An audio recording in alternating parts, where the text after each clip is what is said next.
السلام علیکم ناظرین، آپ دیکھ رہے ہیں ہمارا یوٹیوب چینل آؤ جانے، جس میں آپ کو دنیا کی عظیم شخصیات و واقعات کے بارے میں بتایا جاتا ہے۔ تو آج جس عظیم شخصیت کے بارے میں ہم بات کریں گے وہ ہیں حضرت سید مولانا جلال الدین رومی۔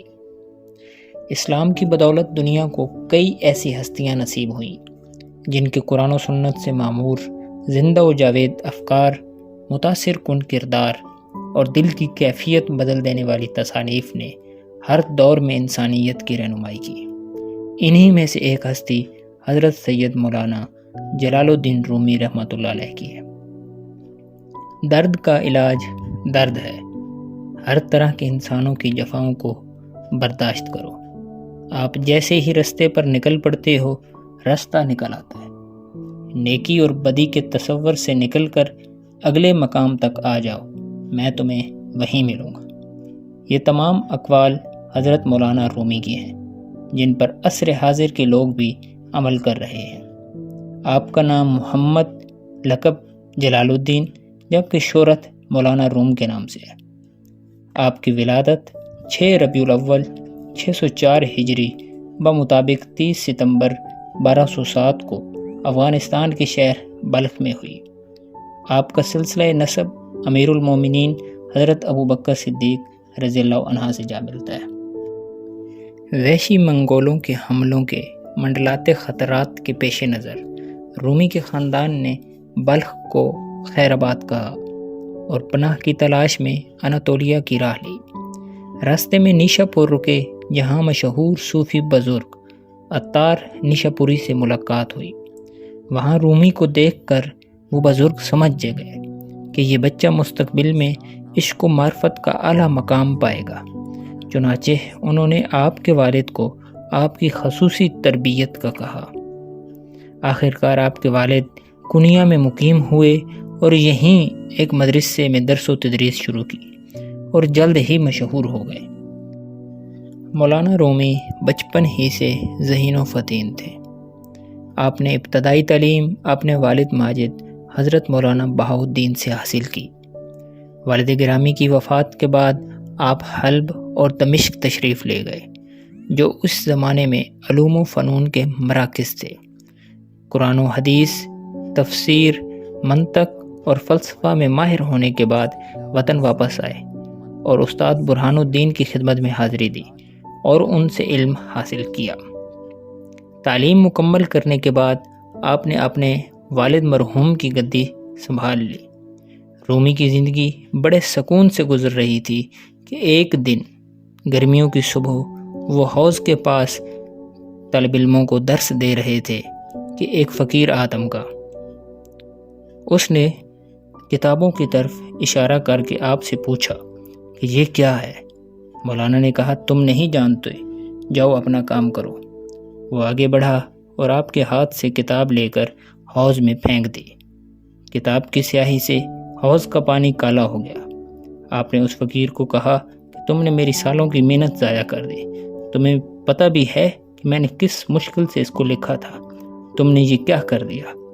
وہ فقیر مطمئن اور پرسکون انداز میں بولا کہ میں نے تو کچھ بھی نہیں کیا، اور آگے بڑھ کر حوض میں سے کتاب نکالی اور اس کو چاڑا تو اس پر سے گرد اڑی اور کتاب مولانا رومی کے سامنے رکھ دی۔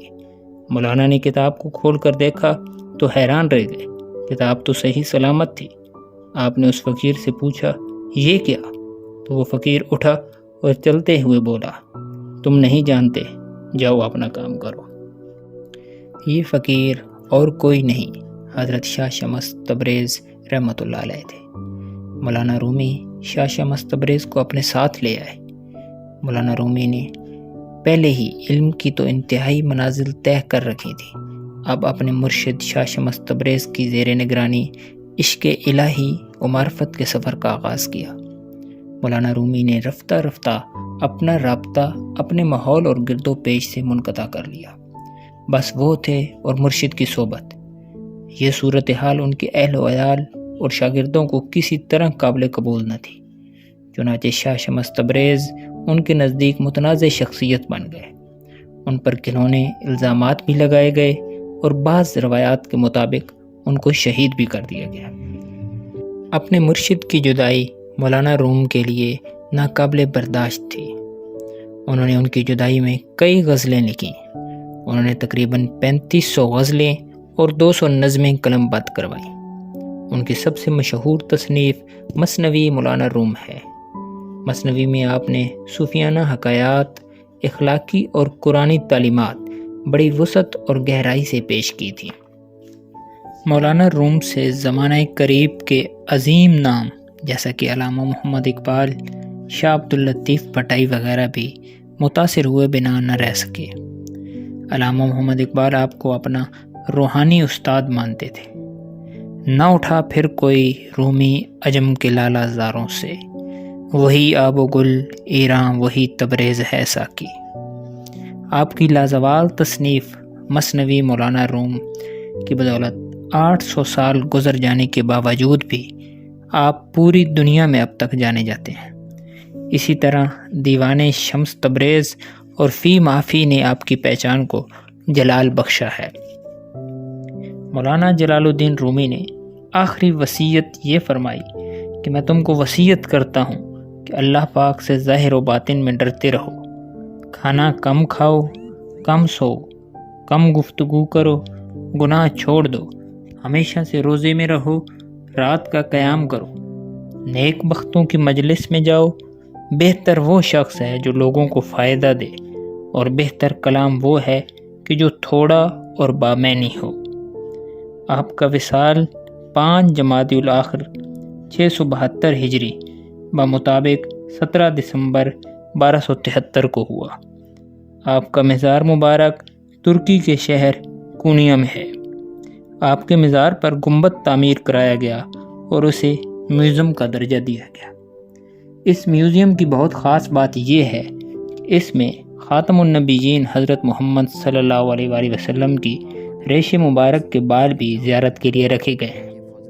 ہر سال 17 دسمبر کو مولانا کا عرس شب عروس کے نام سے ترکی کے شہر کونیا میں منعقد کیا جاتا ہے۔ تو آج کے لیے اتنا ہی تھا۔